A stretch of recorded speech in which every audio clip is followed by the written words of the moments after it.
Look at this, guys.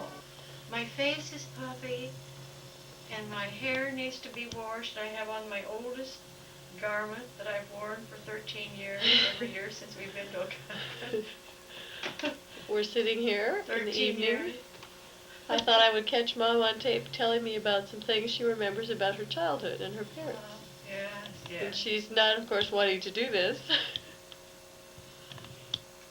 No, I think people are very loath to talk into tapes for some reason. I don't know what it does to you, because I suppose because it can't be erased very handily. Well, we can erase it. Well, it's just something that I can understand how Elmer felt. I couldn't persuade him. I had it all set up for him to talk into it. But I can understand why people, are loath. Just like Hazel used to try to take moving pictures of the family, and she finally got discouraged and gave her movie camera to somebody else. Always urging people to come out the door, and you wave and it feels silly, and so she stopped taking pictures. The thing is, if you start children when they're young doing this, then they feel real comfortable. Well, like you're our kids doing this now with our your kids feel real comfortable. Yeah. On film.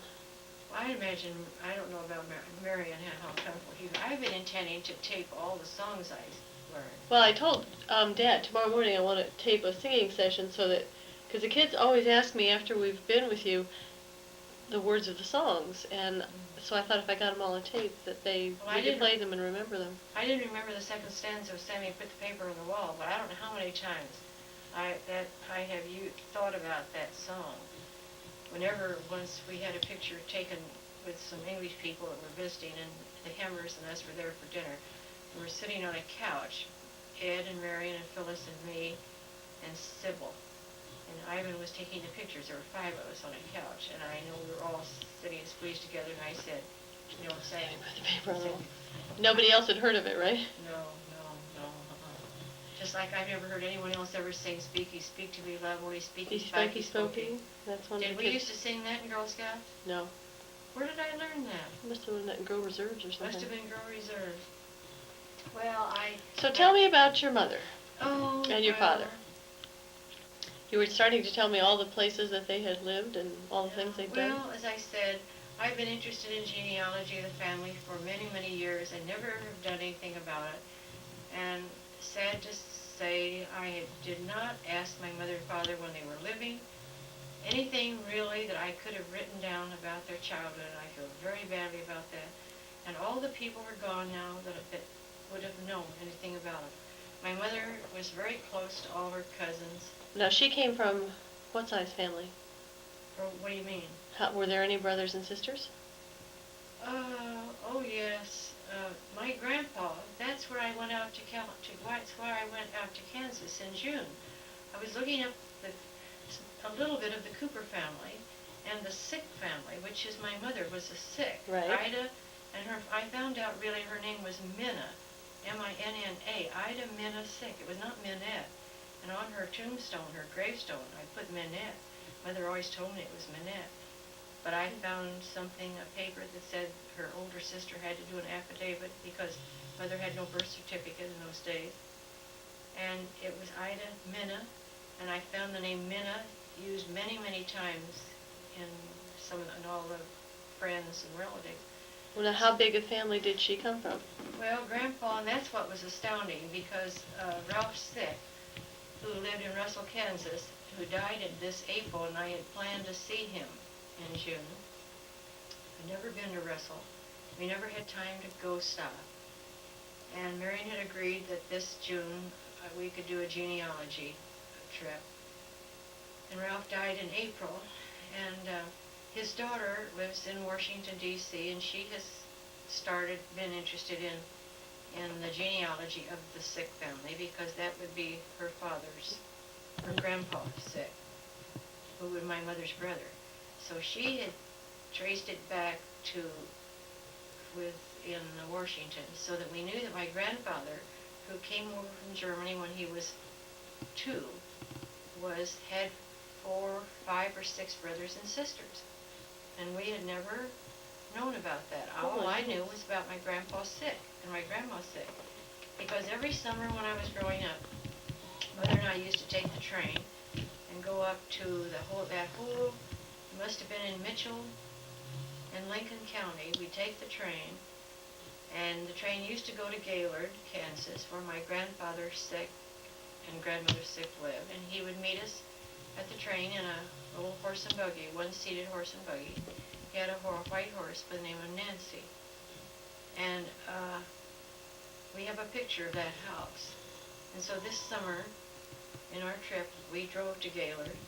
It's just practically nothing, just a few buildings on Main Street. And I knew that my grandfather's house was on this side of the street as you went down the street. You remembered? And it had white pillars. I remembered that. And there was a cyclone cellar in the back, because I used to, all humped over, I used to go down there and get eggs and butter for Grandma. And there was a barnyard, and that's where he kept his horse.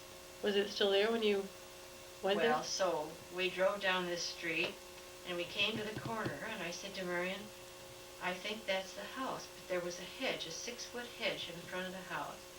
Just enough room, if you stopped at the street, you could just see that there were 4 white pillars.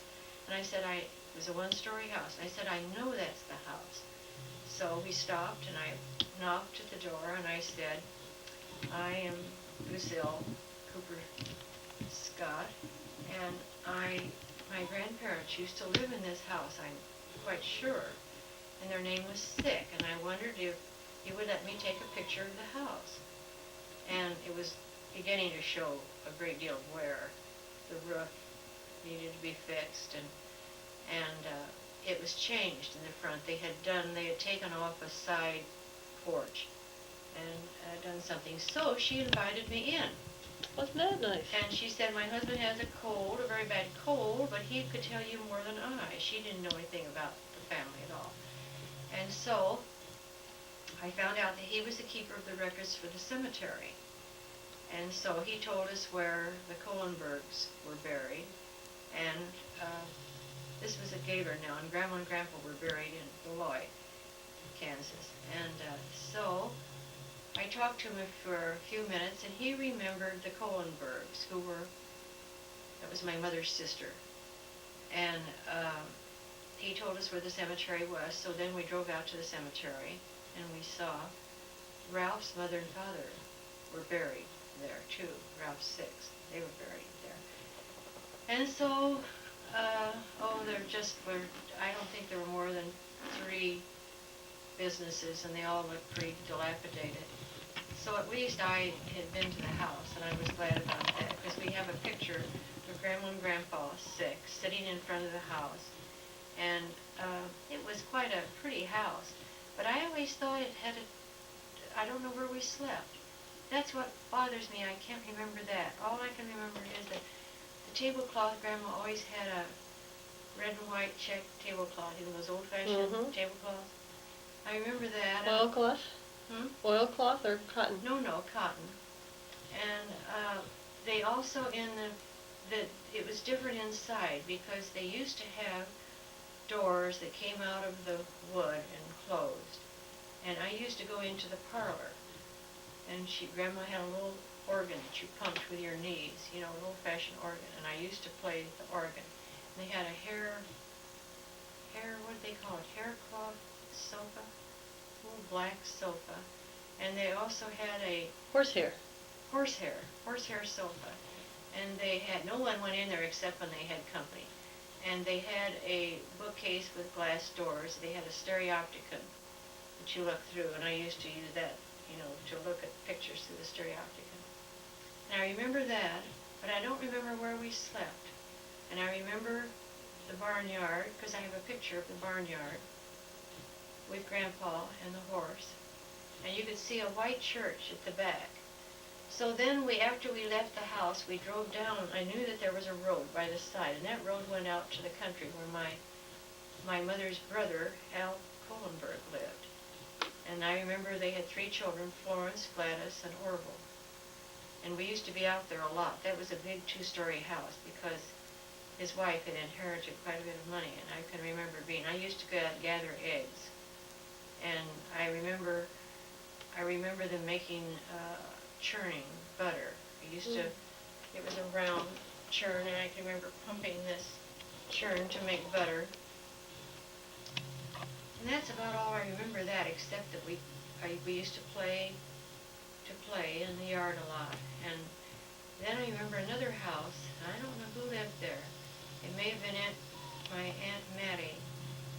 And that was where all the relatives gathered, and the children always ate at the second table. The adults all sat down and ate a dinner, and then the children sat down at the second table, and we ate.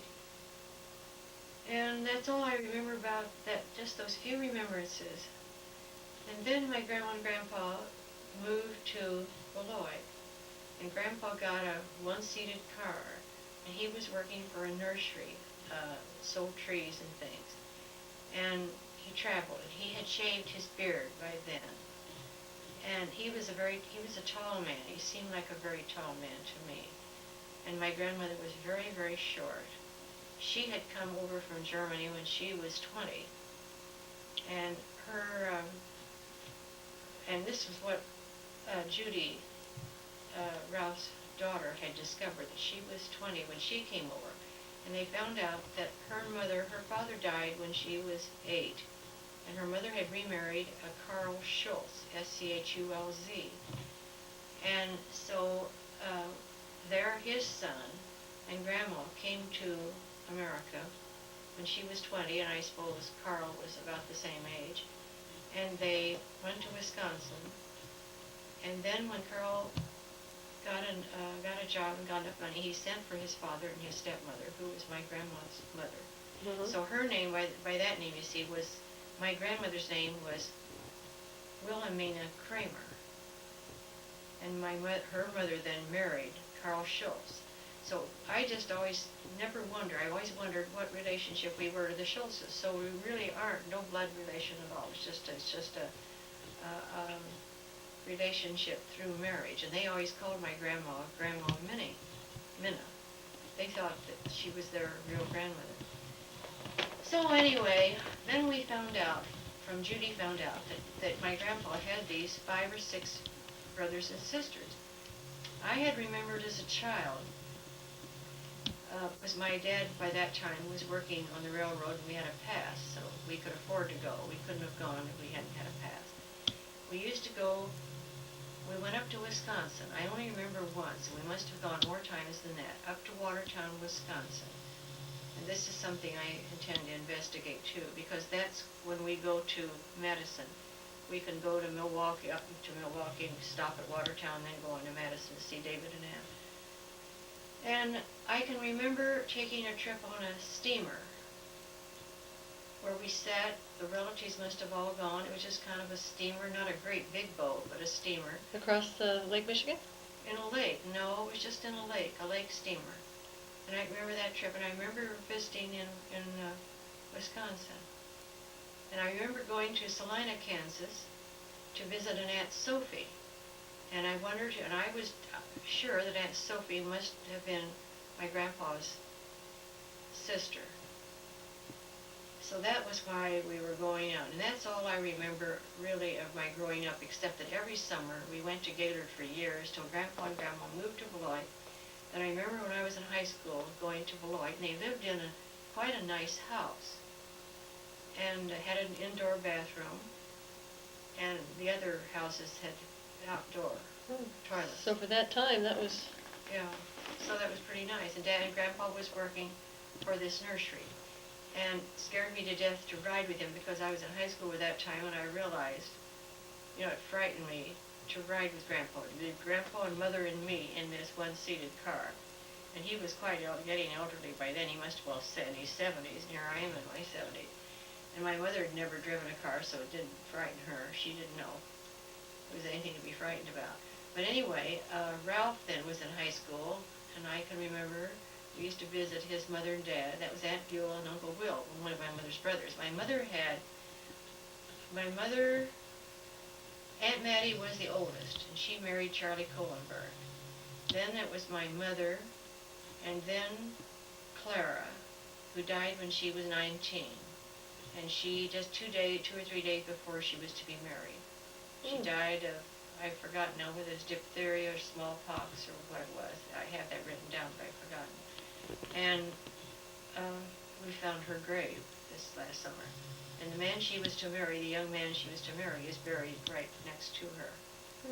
And then so there was Aunt Mattie, my mother Clara, who died. Then she had Uncle Will and Uncle Alfred, 2 brothers. And then there was Eddie Paul. There were 6 children. Eddie Paul died as an infant. He apparently is buried up in Wisconsin. And Okay, so then your father's family had how many again? well, my dad then, you see, was born in Watseka, Illinois. And the oldest child was Uncle James Cooper, who lived in Lincoln, Kansas, and who was rather quite a prominent citizen. He had an ice plant, and he was on the school board, and he was seen to be quite a prominent citizen. But anyway, there was my Uncle James, then my dad, and then they had a sister, Aunt Ida. See, these names were passed around a great deal from one family to the other. And so there were the 3 of them. Aunt Ida turned out to be sort of a black sheep because let's see now, David Wood Cooper was my dad's father, and his wife's name, my father's mother was Margaret Solomon Cooper, and we found their graves in Round Spring Cemetery, which is out in the country, and we found that. And then, let's see, I'm getting mixed up. So they had 3 children. So Uncle James had Frank and Beatrice, and Frank is the one who was the artist. He worked for the Wichita Eagle, and he did all these cartoons about it happening in Kansas. He died about 10 years ago. His wife is now remarried and lives in Lincoln, and she and her new husband, who is a retired jeweler, took us up to Lincoln, Kansas to find these 2 country graves that we went to. So that was my dad's family, and then apparently sometime or other the Cooper family moved from Watseka to Lincoln County, Kansas. Now why they went, I don't know. But you see, people were they get a land grant at that time. Just like Grandpa's sick, then it was in 1884, left Wisconsin and came down to Lincoln County. And I found in the 1885 census, I was real thrilled about that when we went to Topeka. Here was his name. He was really Carl Sick, but it was sometimes listed as Charles. And it said that he was a farmer, and he owned 350 acres, and it told how many acres he had in wheat and barley and corn, and that they were all, the 350 acres were fenced. Now this is what I'm just remembering from our trip in June. So some of it may not be absolutely accurate, because I'm going to write this all down for you and David. And then that he had, and I've kind of forgotten how it went, but it seemed to me he had 4 horses and 7 cows. All this was on the census report? That was all in the census report. And then in another section of the census report, it listed his children's names and where they were born. So there was Maddie, born in Wisconsin. Ida Minna, born in Wisconsin, who was my mother. Clara, I think, had been born in Wisconsin. And then I believe Uncle Al had been born in Wisconsin. Uncle Will was born in Kansas. And Eddie Paul had been born in Kansas. So that was all in the census report. And their ages. So we knew what their ages were when they moved to Kansas. Oh, that's great. And so I thought that was absolutely fascinating. But I didn't, and we got to Topeka, and we spent all day Friday at the historical library. And it wasn't until we got to the census reports that we really, they have something called sound decks. And you have to know the state where someone was born, and you have to know the county and the township in order. Then when you know that, you have a code that works out, and they tell you exactly, if that's all you know, then they tell you about the page and the census that you put it in. So this all went into a microfilm then, and you keep rolling it around until you get, for example, this place where they had this farm in Lincoln County was Blue Hill Township. Hmm. So you just run this machine till you get to Blue Hill Township, and then the names are listed. My grandpa's name was all listed. And we also saw, I don't know, it was a book, it was about this big that Velma had, 1909? No, it couldn't have been 1909. It was earlier than that, that showed where my David Wood Cooper had purchased a certain number of acres of land, and where James Cooper had bought some too, and where the Schultzes had land. So there was all that. So if I had been smarter about knowing what I should be looking for, we would have found out more material. Well, anyway, we worked all day Friday there with the microfilm, and Marion, meantime, was looking through newspapers. I think they had everything on microfilm, and he was looking for, I thought that Alvin, what was his name? Alvin Benning, Benning. I remembered that Aunt Sophie's name was Benning, so I thought she was my grandpa's sister and had married a Benning, and so I was looking for Cooper and Sick and the Benning families. So Marion, and I knew that Alvin Benning had died I think I knew that he died in 64. So Marion was looking through he had died in Abilene, Kansas. So Marion was looking through, you put it on microfilm, and you get the whole page of the newspaper, and you just go through this, every page of the newspaper, trying to find obituaries. And we found his obituary on the front page because he was very prominent too. So Marion was doing that while I was doing the census reports. We spent all day Friday there, and we went back Saturday morning from 8 to 12 and worked. And we were supposed to have been in Emporia for lunch Saturday with Loretta Langley. But I just called her and told her that we had to stay because we were still working. And so then we left and drove to Emporia to see Loretta. Well, how did your parents meet? They went to high school together? They grew up in the same township, same country. Probably went to the same school. I don't know. And how old were they when they got married? Mother was 19, and Dad was about the same age, I think. And then they lived right there. They lived there.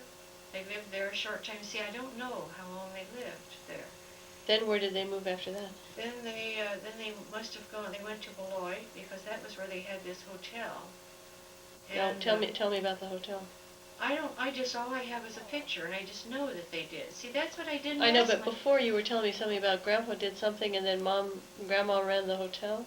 Oh, well, my mother and Dad, after they were married, Elmer was a baby. Elmer was born in 1900, and When were they married? Know. What? When were they married? Well, I should remember the date. They were married. They were married on September. They were married in September, right? 18-something. And that I should remember. That's all down on paper. I do have that. I have their marriage date and the date they were married. Okay, but anyway, And I know that they were married. And mother was born in Watertown, and Dad and Mother were married. I thought in Kokoski. Where were they married? Well, now you see, you asked me. That's down on paper. Well, that's all right. I didn't have time. But anyway, I didn't have time to read. They moved to Beloit when Elmer was just a baby. They must have been, because that's where they had that hotel. Now they both ran the hotel. They must have, and Dad, meantime, I don't know whether Dad had worked on the ranch before that, and when he was an went to work as a lineman. Mother used to take care of children, 8 children once, for their parents who went off to a World's Fair, and Mother kept their 8 children. And but this is before you were born. Well, I was born in 1912. Elmer was born in 1900. I know, but she took care of the 8 children before you were born? Way before they moved to Emporia. This was all done before they moved to Emporia. And where you were I was born in Emporia. I was born in Okay. Emporia. So in Elmer was Beloit, born in Beloit. so in Beloit, you said your dad worked as a lineman? I think he did. You see, those are the things I don't know. But you said there was something about he was going to work as a lineman, and then the first day on the job. A man got killed and fell, so my dad went right to and turned in all his equipment. And that was enough. And then he tried being a foreman of a ranch, and I don't think they were terribly successful at that. Elmer must have been a small child then. This was still in Beloit? I don't know where the ranch was. I'm just assuming it was. And I can't imagine my father having been a very successful farmer. He told Marion once that when he was, Marion has just walked into the room. before he was married, there he is. He and another young man had driven cattle down to Texas, was it? What did he tell you? From Watsika. From Watsika? Down to someplace in Kansas. He did? He walked all the way. Well, Walked all the way. Not rode Herding cattle. Oh my, they didn't ride horses? No, apparently he said he walked all the way. I assumed he meant that he walked on foot. But Watsika was where he was born. Yeah. And he drove these cattle from where they were living at that time down to someplace in Kansas, wherever their first home was. Well, you see, I don't know how old they were when they left Watsika. I don't know any of those things. If I'd only asked him, I could have written it down, but I never asked him. Well, where'd you find your grandfather's grave, Peter Cooper? David Wood Cooper. That was in that Bethany Cemetery, no, Round Spring Cemetery in Lincoln County. I think he drove them then from there to Round Springs. You do? That's what I got. You mean these were their own cattle? Yes. Oh, their own cattle. Oh, I see. I'm surprised he told you that. Did you ask him? Well, we were talking about early things. I don't know why I didn't ask him. Well, anyway. I didn't know any more to ask him. I just asked him how he got from Watsika to Kansas, and he told me this story. Yeah. I doubt if you and Now, David, where was Watsika after, was that after Beloit? Must have been. No. Watsika are the Coopers, Kathy, and Oh, whoops, the okay. Six are the ones that were in Beloit. Oh, okay. Those No, are I was talking about your mom and dad. That's what I'm talking about. Her mother is part of the Sick family. Right. And they were up around Round Springs and up in there. And Beloit, and Lincoln, Kansas. Right, but I was trying to follow a train of thought here. You had said that they moved from where they both had been raised to Beloit, ran the hotel. After they were married. After they were married, ran the Not when hotel. they both didn't live in Watsika. That was where his home, and The her home Coopers. was down in Kansas. Well, they moved down to, I assume, Round Springs or somewhere down in there, and that's where he met his Yes, that's where he met Mother. grandmother. Because, yes, that's where he met. So then they were married. And then they must have moved to Beloit. And wherever this ranch was, I don't know where they lived. You see, all the people I could have asked now are gone, are dead. And so then Dad left Mother in Beloit, and he went to Newton, Kansas, because he wanted to get on the railroad. He wanted to be an engineer on the railroad. So Was Newton, Kansas the center of the hub of Division point. It was a division a point. division point? So then, after he got a job, they started out as a fireman, and then from after they were firemen so many years, then you get to be an engineer. And Dad finally, when he retired, had over 40 years working for the Santa Fe. So then he sent for Mother and Elmer. Elmer must have been pretty young. I don't know how old Elmer was when they moved to Emporia. But they did not have any money at all. I think Elmer and Mother really were hungry a lot of the time, while Dad had run, and I don't know why they moved to Emporia instead of going to Newton, but unless he went from Newton to Emporia, back and forth in that part of the country. But anyway, Mother and Elmer didn't have much until Dad got to be an engineer. And I was born then in 1912. And we lived in Emporia. I have pictures. I don't remember the house at all where I was born, but I have pictures of where I was born. Elmer looked about Elmer was 12 years old when I was born. I have pictures of me as an infant and Elmer in this house, in front of this house when I was little. Then we moved to 742 West 7th. And Is that the house where they lived the rest that's of the house I lived till I was in high school. That's not the house that we visited. No. And then I lived in that house until I graduated from college in 1933.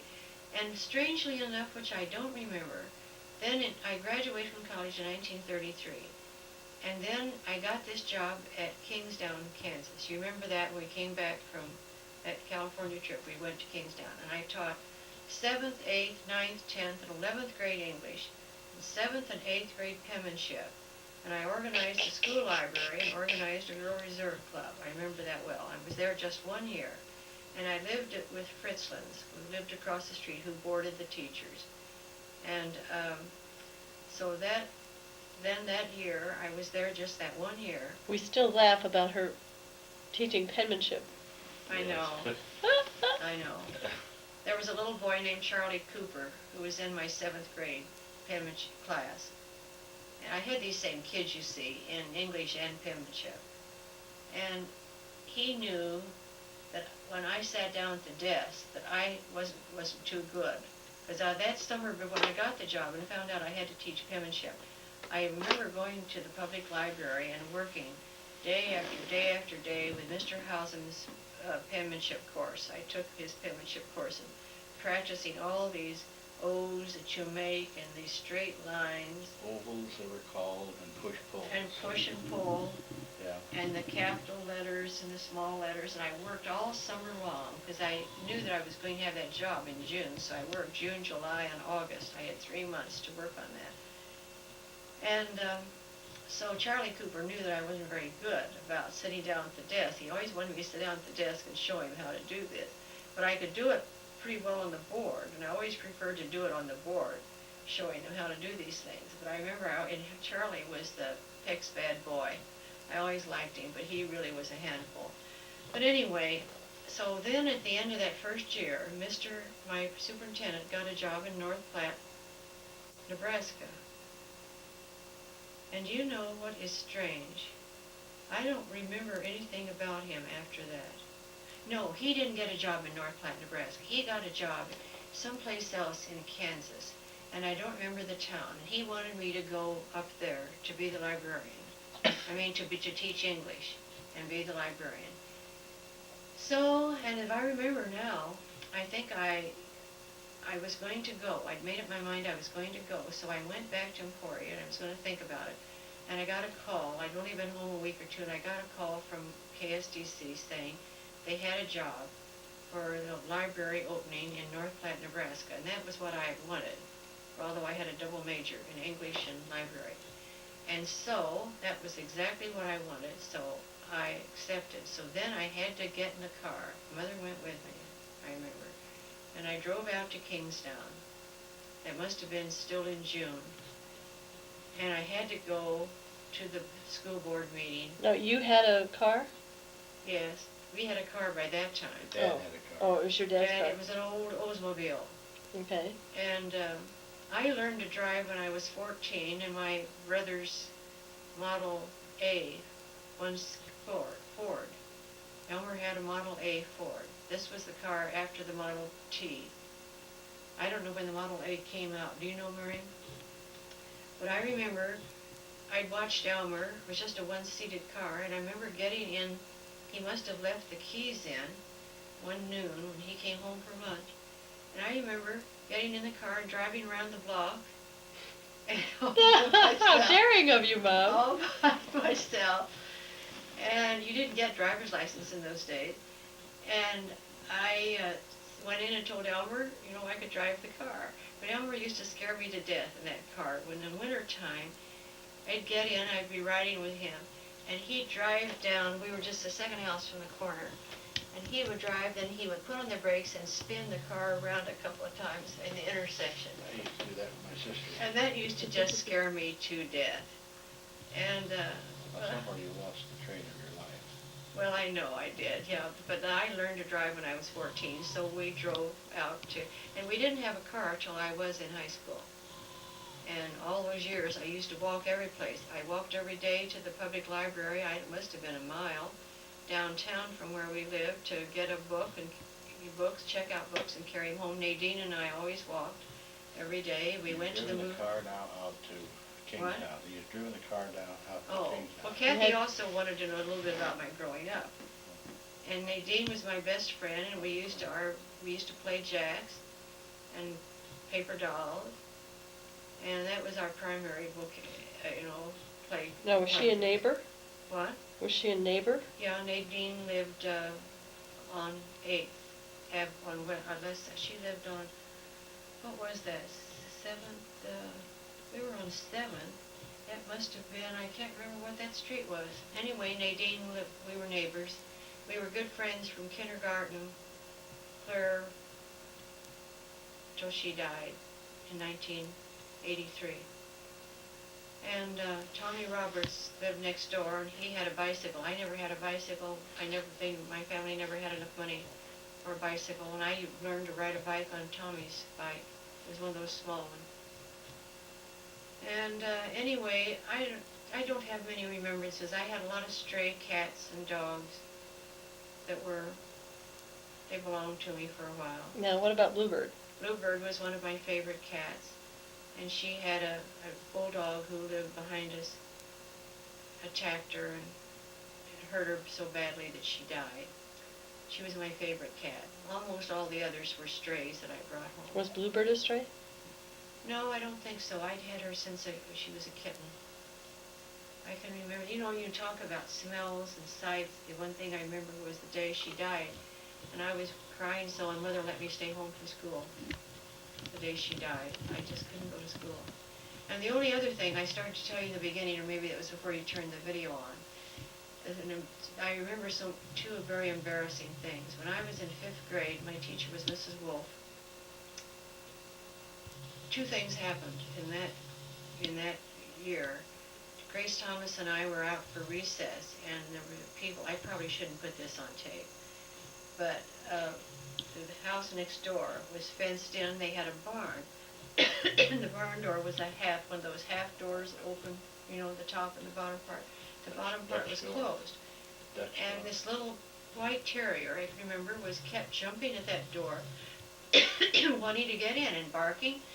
And I said to Grace, I don't know how much she said and how much I said. All I remember is that we both agreed that we would take that little dog and help it into the barn.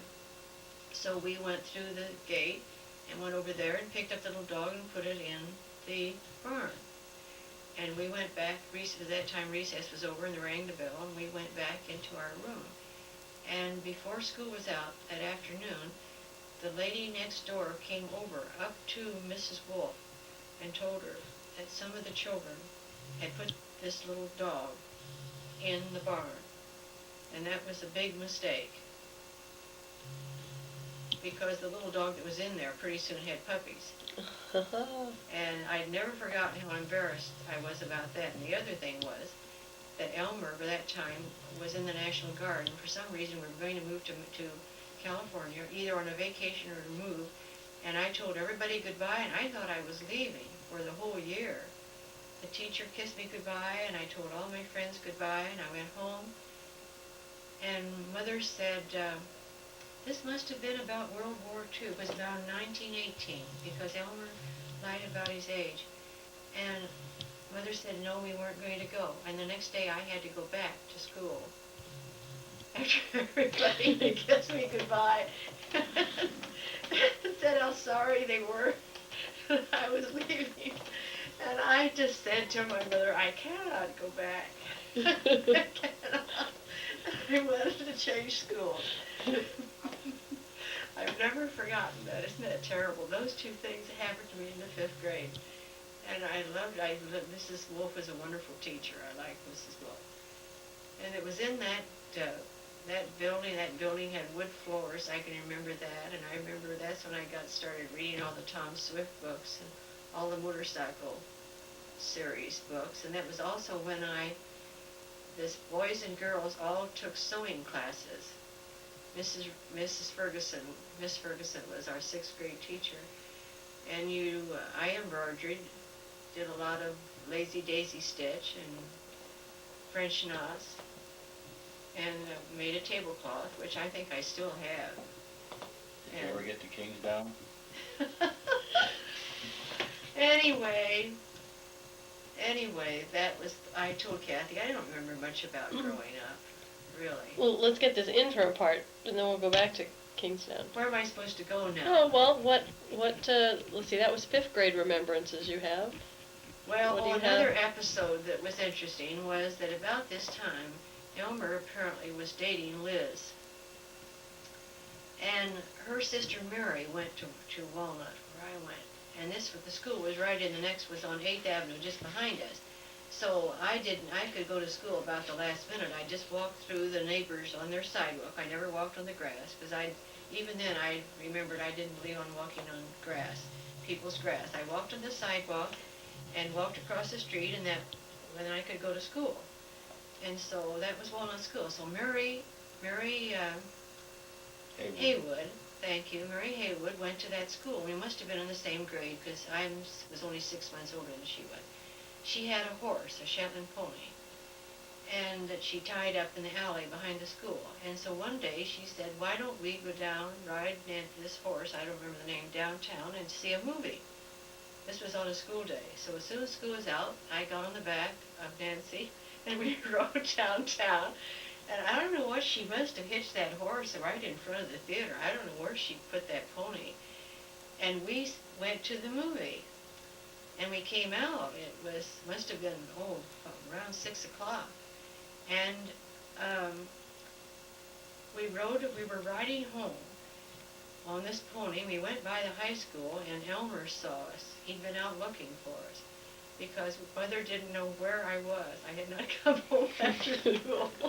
So Elmer was out in the car trying to find me. And I got a terrible lecture about that, and so did Mary, because Mary's folks didn't know where she was either. So that's the last time I ever rode on her horse. The last time I ever went to a movie, except on Saturdays. I used to go to matinees, and I don't know who I went with. And to Pearl White, it was a series. It was continued from Saturday to Saturday. And we'd go to a movie and see Pearl White, and it would always end with Pearl White tied to the railroad tracks, the train coming, and then it would end. And you had to wait till next Saturday to see what happened to Pearl White. Marion remembers Pearl White, don't you, Marion? And he always thinks when I tell people that I'm revealing too much about my age. But anyway, I didn't like her as well as Ruth Rowland. oh, it was Ruth Rowland. Well, I remember Ruth Rowland, too. But I didn't realize then, all the time I was growing up, that black children, there were some black children in my school. Jimmy Carmen was in my school, and his mother used to help my mother wash. It was an old-fashioned washer with a wringer. Mother had to fill water, a tub that sat there, and the clothes washed. She put them through the wringer, and the clothes went into the big tub and were rinsed. And then Mother, as I remember, it seems to me you put them back through the wringer, it reversed some way to get the water out, then you put them in a basket. Then we had to hang them in the wintertime. Mother had strings in the kitchen, and we had a coal stove. And that's what, the coal stove heated the house, plus what do you call that burner that you have in the dining room? A base burner in the dining room, and that was what heated our house. And I used to dress in the mornings behind the base burner. And anyway, Mother had to hang her clothes that she washed in the kitchen to dry them in the wintertime. And in the summer, of course, she had lines outside. So Mrs. Carmen used to help my mother. Mother must not have been very well there for a while. And because she had a terrible operation that I think now was breast cancer when I was 6, I remember. And maybe that was why Mrs. Carmen, who was a black woman, helped her. So I knew Jimmy, I knew the whole Carmen family. They lived down the street, about 6 or 8 blocks away. And I didn't know Jimmy Carmen couldn't, or that none of his brothers and sisters couldn't go to a movie. They couldn't, or I guess they had to sit in the balcony. They couldn't sit downstairs. They couldn't eat in restaurants. I didn't know any of those things. Nobody ever talked about it. and I didn't know it because they went to school. So that's why I grew Were they up- discriminated against in school? No, not that I know of. I mean, were friends with No. But everybody I else? thought the problem was that Mr. Carmen didn't have enough money, and we never ate out in a restaurant. I never ate out all the time I was a child. I was in high school before I ever ate out at a restaurant. And then I remember when we were seniors, that this is when, all before that, maybe because Nadine and I were friends, maybe for all through junior high and the 4 years of high school, we started this little club which we called the Polka Dots. There were about 8 or 9 of us. And we used to have meetings of all kinds and meet and all this. And anyway, Auntie Anderson, who was sort of a foster aunt for Nadine, was our sponsor, and the 8 of us went to Kansas City on the train to celebrate our senior year, our graduation. We stayed. We went to had lunch at the Kansas City Athletic Club because Mary Jane Finney's father had a membership in the Kansas City Athletic Club. And of course, in all my life, I had never been to such a fancy place. And I remember we had roe. Eggs of fish? What? Isn't roe What's eggs that? of What's fish? that called? I There's remember caviar that. is eggs of fish, What? but roe is also eggs. It's called Fish egg. fish eggs, but it's called something anyway. I thought it was Caviar? caviar. We had caviar. I can remember that. We had a very fancy luncheon at the Kansas City Athletic Club. We all paid too, but I mean that was the only way we'd gotten in. And then we went to a theater, and this was when I saw, and now the name has slipped me, we saw that play Mary and I've talked about many times about these. It took place on a ship. Well, I shouldn't make this in a video anyway. Well, we went to a theater. We stayed at the Muehlbach Hotel. That's was a very fancy. We were just there overnight. We were there a day and a night and went home on Sunday. We went down on Saturday and went to the theater and had lunch at this fancy club, private club, and stayed all night at the Muehlbach and went home the next day on Saturday. And that was to celebrate our high school graduation. I was in a play called The Enemy by Channing Pollock. I had the lead in The Enemy. It was a play dealing with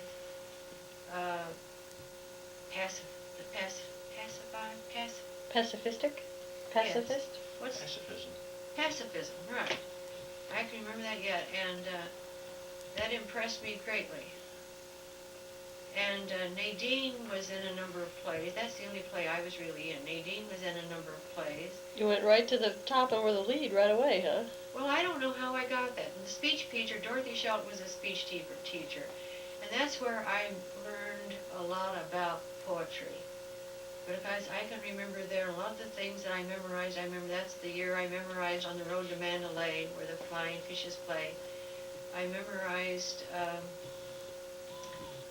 what else did I memorize? That's where I memorized a lot of poetry with my speech teacher. And I think that it was Dorothy Shelton directed The Enemy, and anyway, I got the part. I don't know why I did. And I know. So that was in high school, and I was also president of the Girl Reserves, and went out to Estes Park with all of these friends of mine, Nadine and Winterford. This and is when you were in Emily high school? What? This is during high school? Yes.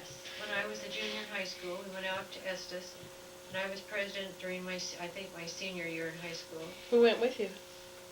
Well, we all went. There must have been 12 of us Your from parents Victoria went High too? School who went. And we were all out there with all these other Who people. was your sponsor? Girl Reserves. Oh. No, who was the teacher? The leader. Oh, Helen Burkell. She was the dean of girls, and we still keep in contact with Helen Burkell. She had grown up with Elmer. She was a friend of Elmer's, and she was the dean of women. She also had been the foods teacher in junior high. And then she came over to the high school as dean of girls. And so she was a sponsor for Girl Reserves. and we were all in girl reserves. Winifred was the editor of the, I can't even remember what the name of my annual was. Nadine was the business manager. We were all of us were in clubs and together doing things, and I suppose, and we were all in the Honor Society. How big a class was it? Oh, I don't remember that. I suppose over 100, 180 or something like that. So your group had a lot of leadership positions in that larger Yes, class. and we were all in Honor Society. Don't ask me how I ever got in Honor Society with my math. Oh dear. But anyway, we were all Would in you like honors. to explain about you and math? We were all, no, I'm not going to explain about me and math. I took chemistry too, and I don't know how I got through chemistry. I think I memorized all the formulas. And Mr. South was the chemistry teacher. He was an awfully nice man. Mr. Trigg was the Trigonometry teacher? yes. And I had always wanted to take, looking forward to high school math when Elmer was studying the Pythagorean theorem. I thought, oh, if I could only get to high school, study the Pythagorean theorem. I didn't recognize it when I got there. Oh dear. Well, anyway, high school was really very nice. We were all good friends. We had a wonderful time. And What did you do at Estes? You said you were at... oh, it was a conference. It was a Girl Reserve conference. It was a working conference. I have a lot of pictures. Yes, but what did you do in Girl Reserves? Oh, I mean, is it like Girl Scouts where you earn badges? That's why I was able to organize a Girl Reserve Club, because we sang a lot, we had a lot of songs, and we had meetings. Did you go we had camping planned and hiking meetings. and camping and hiking and badges? Well, we didn't camp. It was Yeah, mostly, I should have known. we didn't camp. It was mostly meetings that were arranged. We had to plan programs, and we What kind of programs? Oh, Musical we had programs? speakers come, and I can't remember. I can remember I worked on the yearbook, and I can remember the yearbook. I probably have it someplace, somewhere. And because that was the only reason I felt able then to organize a Girl Reserve Club from scratch in Kingstown. And I can remember the initiation service, my land. Oh, we had candles. We marched in with candles, and mothers and fathers all came. We had it in the gymnasium, and that we had arranged programs there. And I was a sponsor for the Girl Reserve Club in North Platte when I went to North Platte. So anyway, going back after Kingstown, teaching Kingstown, I had to go back. Mother and I drove out to Kingstown. We're getting back to where we were a long time ago. Wait, what about college? You decided after high school to go to college? I went to Kansas State Teachers College. Did most girls at the time go on to college? Most boys and girls? Winifred went. Nadine went to Manhattan because she wanted to study dietetics, and they didn't have that in KSTC. Elizabeth went to KSTC. And Emily went to KU. Her family had a lot of money, so Emily went to KU, and then later went to Katie Gibbs Secretarial School in New York City, because her father was a banker, and he had a lot of money. Elizabeth's father was a banker, but Elizabeth went to KSTC, and Kitty Austin went to KSTC. I think LaMotta Cravens went to KSTC. Was that typical of the time? That seems rather progressive. Yes, Elmer went to College of Emporia, but he only went 2 years, and then he wanted to get married, so then he went into that cleaning establishment, and he and Liz ran off to Kansas City and got married. She was only 18. Elmer was 6 years older. Elmer was 6 years older than she was. No, 12. Because Elmer was 24. No, that wasn't right. Liz is 6 years older than I am, that's right. Elmer was 24 and she was 18 when they got married. Elmer went to the College of Emporia, and I went to, he was studying to be an architect, but he wanted to get married. So Dad Don't fall asleep, Dad. Tomorrow night's your night. Dad mortgaged him the house, and they bought him a cleaning establishment. And that's what Elmer was doing when he and Liz got married. I can remember it well. And so anyway, I went to KSDC, and as a freshman, I didn't know what I wanted to do. Nadine knew she wanted to be a dietitian, and Elizabeth studied textiles and sewing at KSTC. She knew what she wanted to do. And I don't remember what Winifred studied. And I remember that because I didn't know what I wanted to do, I took sewing that first year. And freehand drawing. This is what all the home ec majors were taking. So I was enrolled in home ec school. That was not absolutely wasn't funny. I found out, however, when I took a freshman course, we had to do a project. We had to choose a subject and do a big bibliography and write an essay. And I got interested, and I did mine in children's literature, and I got so interested that I decided I wanted to be a librarian. So that was when I decided to major in English and took a library major with an English major. So that was my life decision was settled there. And I had 4 happy years at KSDC. And then when I graduated in the Depression, 1933, there were no jobs at all, hardly. And I had sent out all these resumes. And then, but the Alumni Association helped you. And the employment agency helped you at KSDC. So they called me and said they had this job open at Kingstown to teach English, 7th, 8th, 9th, 10th, 11th grade English, 7th, 8th grade penmanship. Covers the whole gamut. So then I had to go out and when I got the job, I had to go into the cornfields and go interview every single school board member and talk to them. Said I wanted the job, and I drove out. Mother must have gone with me there too, because then I got the job. And it seemed to me that I only got $70 a month. I didn't write that down in my poor memory. If I only written it down. Marion remembers everything, the money he made and all the years that he worked. But it seems to me that I only got $70 because this was a little teeny-weeny consolidated school in Kingstown, Kansas, south of Dodge City. And we used to go to Dodge City every weekend and go to movies and things like that all the time I was teaching. Who's we? Oh, there were 4 teachers rooming there. Any of them you follow up with or keep in contact with? What was her name? We also sang, all of us. We used to sing Mrs. Presley at the piano.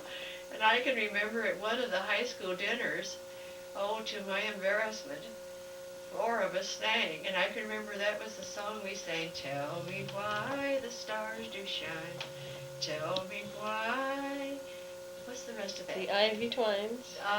What? The ivy twines. Twines, tell me why the skies are blue, and I will tell you why I love you. This now just embarrasses me to death now to think that we sang that song. Well, I'm sure you were very good at the time. So anyway, then I Which is not to say you're not good now. I just suddenly realized that didn't sound so good. And I can remember that there was one boy by the name of Clyde, whose father was on the school board. And Clyde simply could not understand grammar. And in those days they were teaching, diagramming. Sentence diagramming. Yeah. And so and Clyde was just having such a terrible time getting through English. So I worked with Clyde every Saturday morning. It seemed to me for the entire semester, Clyde came up to the schoolroom, the English room, and I worked with him diagramming sentences. Subject, predicate, object, and all the adjectives. And I could remember that, and I always liked Clyde. But anyway, I was sorry to leave Kingstown because I really felt the teacher they'd had before me only stayed a year. And I remember I really cried. I had to go before the school board and say that I want to take this job in North Platte, Nebraska. It's going to be a library. That's what I want. And I have liked it here, and I had signed my contract. That was it. I decided not to go with Mr. Hinkle. I decided I couldn't leave after a year because of this leave him in the lurch because they'd had a hard time the year before with the teacher. And I had signed my contract, and I said, I'm sorry, but I really want this job and I want to cancel my contract. I want to resign. And they said, you can't. Maybe it was August, I don't think so. When I took, it couldn't have been that late, maybe July. And they said, no, you signed the contract, we're going to hold you to it. And I remember I said, I simply cannot, and I started weeping, I remember that. And I said, I'm sorry, I simply have to resign. And I left the room weeping after I confronted all these really nice men who were on the school board. And went back to Mrs. Mother and I stayed at Fritzland's. And the next day we drove home again. And I felt, I've carried that guilt all these years, really. I felt bad about leaving them in the lurch. I don't know what happened, but they got somebody. Well, anyway, so then I went to North Platte. I was a librarian in You were driving up to North Platte with your mom to interview the school board members? Earlier in our conversation? No, I didn't have to interview anybody. Apparently I got it just by letter. Mm. I can't remember how that worked. I don't remember whether I went up once. I must surely have gone on the train, went by myself. I don't remember driving up. And I surely had to go and interview them. I must have. But anyway, I got the job. And I remember the first day there, Lois Van, who the former librarian had been her roommate, came up to me at the teachers' meeting because I didn't know. I had a list of rooms where I was going to go around to try to find a room. And she said, would I like to room with her, that the librarian had room with her. And I said, oh, I'd love to. And so we had a room at this lady's house. It was about 5 blocks from the school, and we walked because we didn't have a car, either one of us. And she had a parrot, and she kept about 4 or 5 cats in the basement. And we used to eat breakfast there, and I can remember that. She let that parrot fly all around that house, and I hated having that parrot sit on my shoulder when I was eating breakfast. Oh, dear. So anyway, I was there for 4 years. Eventually, we moved into an apartment. We left that room, and lived in an apartment. Now that's where you had a lot of friendships that you still keep up with today, don't you? Lois Van and Helen Owen, and yes, I kept up all those friendships. Now that was also who was the free spirit that you knew there that you used to ride horses with? No, that was in Sioux City. Oh, that was Sioux City, yeah. Okay. Whoops. No, I kept up with for years with all those people, these good friends in North Platte. And I was there for 4 years. And then I went home one summer, and they had an opening at Sioux City, Iowa, for North Central High School librarian. And I hated to leave North Platte, too. What made you, you had a librarian position in North Platte. What made you go to Sioux City? It was more money. Oh. And it was a bigger library, bigger school. It was over 2,000 students. Boy, for back then, that was a big school. Yeah, it was a big school. And this was a bigger salary. I can't remember how much money I got. It's written down maybe someplace. I don't know why I couldn't remember those things. So, I went I sure hated to leave North Platte. And I keep up there with Susie Ogata, worked for me in the library. In North Platte. In North Platte. And Susie and I still keep up every Christmas now writing to Susie. She's married. She was a little Japanese girl. Weren't the Isaacsons there too? And the Isaacsons were students. Right. Yes. Ardella was in the Girl Reserve Club. And Lee was a track man. And they're the only students in the 4 years at North Platte that I have ever seen. And no students in my 1 year at Kingstown. And in Sioux City, I have never encountered any students in my 4 years at Sioux City. I was at Sioux City for 4 years. That was a big high school. The library was at one part of the study hall. And, but anyway, I still keep up with Susie Ogata and Ardella. I write to 2 students from North Platte. And that's where Bob Twynham, the doctor in Lincoln, Nebraska, who has befriended Hazel. Bob Twynham, I knew, he wasn't in my homeroom, I guess, but he was the kid that used to be assigned to the study hall. And so Bob Twynham and Ardella and Susie. And I still get I still get the class of 38 for some reason. I was closer to, well, because they were freshmen when I went there. Mm-hmm. You saw them all So 4 I knew years. them all 4 years. So that class, I always send me all the literature about their reunions. They've been invited me every year, and we've never been able to go. And so that was a happy 4 years. And Lois Van and I have been friends all those years. And I left Sioux City. I left North Platte in 38. And it was in the summer of 38, summer of 38, I went back to Columbia, New York City, to start my master's at Teachers College, Columbia. And how many summers did you do that? 4 summers. And one summer I went during the June session. By that time I'd saved enough money so I paid for my own tuition and took the train. And the first year, another teacher from North Platte went, so I knew one person. And you lived in New York City? And I lived at Whittier Hall at Columbia, up at Columbia, at the campus at Whittier Hall. I lived at Whittier Hall all 4 years. And then the second, that second summer that I went, Elizabeth Langley, my good friend, went to summer school. Then she stayed that winter and finished her degree in just that winter. She went for a year and a half, I guess. And then Elizabeth taught in New York State after she finished at Columbia.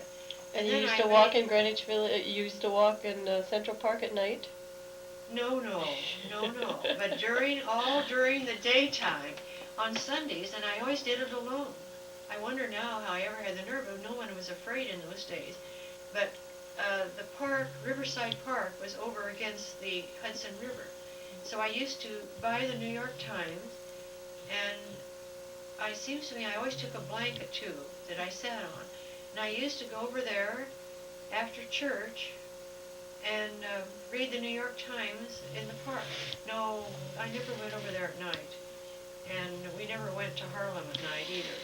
But I used to go with friends. I used to make. Did you ride the subways, or did they have the subways? Oh yeah, the subways, clear downtown. I used to go down to the city in the subway. I'm surprised that I had enough nerve to do all that. And I remember one weekend, Elizabeth and some of my other friends were going to go to some famous park. It was in Coney Island, very famous park. But I didn't have enough money. And I hadn't gone over to the student bank to get a check cashed. So I took the subway and went downtown and got off at a Chase National Bank and walked in and told the cashier if I could cash a check. And she said, well, you'll have to see one of the vice presidents. So I went up and talked to the vice president and explained that because I had just been careless, had not gotten a check cashed when the university was open. But I needed money for the weekend and for the whole next week, and could I cash a check? And he talked to me for a long time and said, no, it was against the rules and everything else. And I guess I made a very sad story because he finally cashed my check for me. He said he was just doing it because I had an honest face. And so I had money for the weekend. But anyway, I made some good friends in those 4 summers. I still write to a Norwegian girl named Clarice Casa, who's since married. And I have written to her now since 1938. I met her that first summer. And I still write.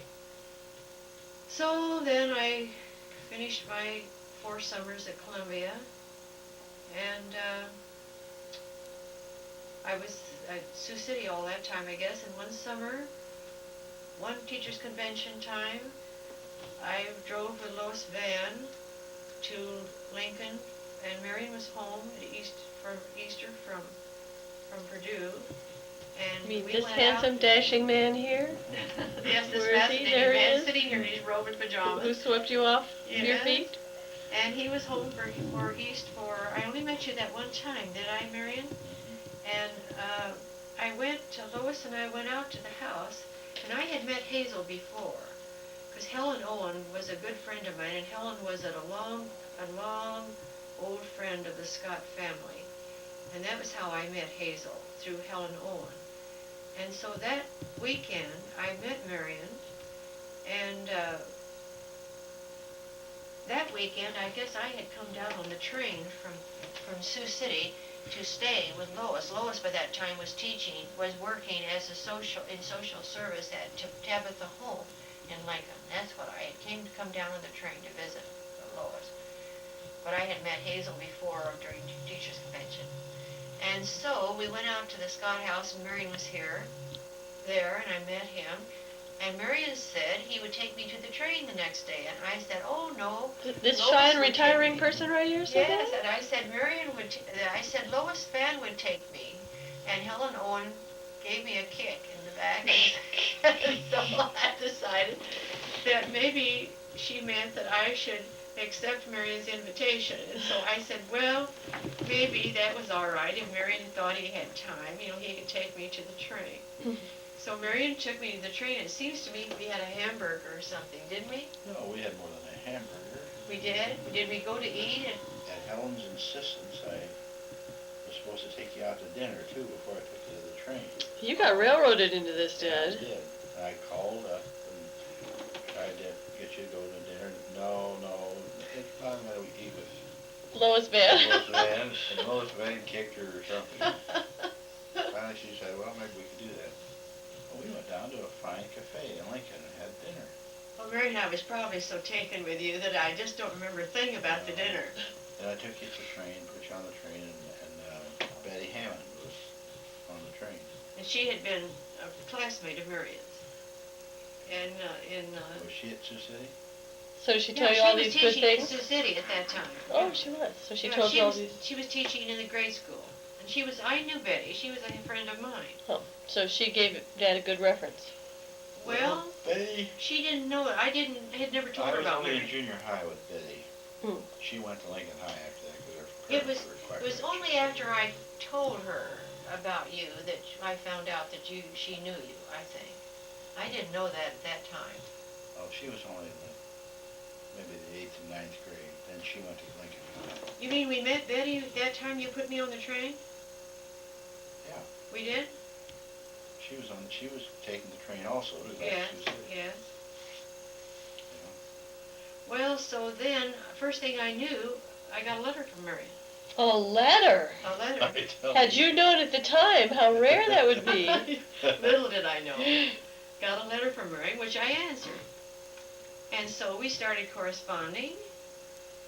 And I think then it was that Christmas that did I meet you at the railroad station You had a railroad to. in Omaha?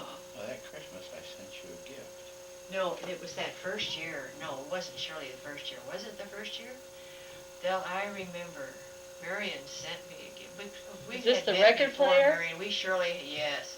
I had sent him And a the violin handkerchief. I sent him concerto, a and he had to handkerchief. marry you to make sure he got it back? I sent him a handkerchief. And I said to Mrs. Blackman, I said, oh, how dreadful. Look what he said. He sent me this record player and this Mendelssohn concerto. And I said, good heavens, and I sent him a handkerchief. Tease about me. Oh, God. And so that Christmas then, we met in this railroad station in Omaha on my way Your back. whole courtship was at railroad stations, as I Railroad remember. station and letters. And in Chicago. So anyway, that was in 1940, it must have been. Was it, Marion? Probably. 39. That all took place. We had been writing quite a bit before then, and I don't remember whether I'd seen him before that, I had seen you again. Surely you didn't send me a record player right after that one meeting in these letters. I don't think Impressive, Mom. so. I don't think so. I have Mary's letters tied with a blue ribbon in a trunk up in one of the annexes at home, and I'm going to get them out someday and reread them. And burn 'em. Oh. We read them and burn them. No, you dare. I have all of his letters. And just like I have all of David's letters that he wrote for my youth. And Kathy used to write notes now and then when she was at Purdue. And I have all of those letters that first year that you kids wrote. In fact, all of David's letters his 3 years at IU. But anyway, I have Marion's letters. So, we met in the railroad station at Christmas time, and then I think... Well, here we are, November 30th, 1985. We now have rejuvenated the power to our camera, and you can tell that it is now daytime, and we would like to get a picture here of all the work that was done last night on the tree. And as you can see, this is a fairly large tree. We went out and all walked out into the field yesterday and found the right tree for our Christmas to be decorated today. And we found this beautiful, beautiful tree. It's soft. It's very soft needles. It's a Scotch pine, and we screwed it into a nice base there so you can see it won't topple over on us as they put more and more of these lovely ornaments on it. And here are the children. Noel, good morning. Good morning. How are you this morning? Good. Good. I need some people to help put our As you can see, this is the day after Thanksgiving, and the crew is getting very ambitious about, all one string, we put it all together, make a string. yeah, and all last night and part of this morning we assembled the popcorn chain, which is a tradition around natural decorating techniques. If I can't store to it, if I can't store to Yeah, it, yours is right in here, Noel made a very own chain, and Mason and See, they Louise got made a whole bunch of them. Fresh down in front here. And we have a lot of beautiful ornaments. Let me get up a little closer here and we can see Pull them a little some of these little ornaments that we've collected over the years. you know, Oh, a lot of them with a lot of mine sentimental fell history. off. Yes, a lot of Now- them. Well, you can't change it now, but you left it, I can do it. you left it space.